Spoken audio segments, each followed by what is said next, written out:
The theory of plate tectonics was first developed by Alfred Wegener in the 1960s as an explanation for his prior theory of continental drift.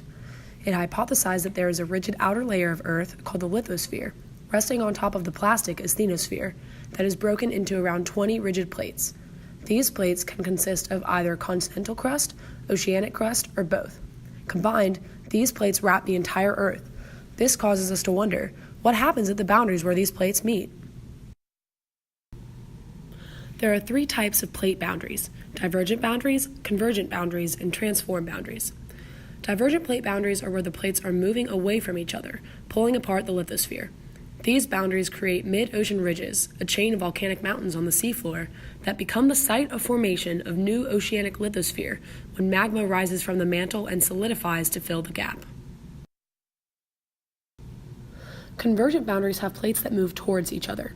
There are two subtypes within this boundary: at boundaries where the plates both consist of oceanic crust, or where the oceanic crust meets continental crust. This results in deep sea trenches. Oceanic plates are more dense than continental plates, so the oceanic plate is subducted below the other plate, creating a deep trench. These types of convergent boundaries consume the seafloor just as fast as divergent boundaries create it. At continental-continental convergent boundaries, however, tall mountains are created instead, as the land cannot be subducted and thus is pushed upwards away from the mantle below.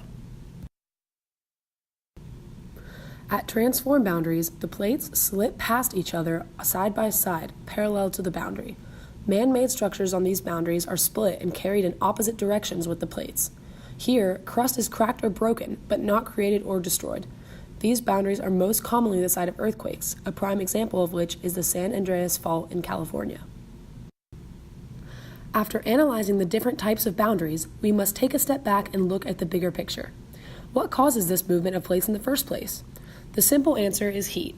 The hottest temperatures are within the inner core, which is transferred outward to the outer core and then the mantle.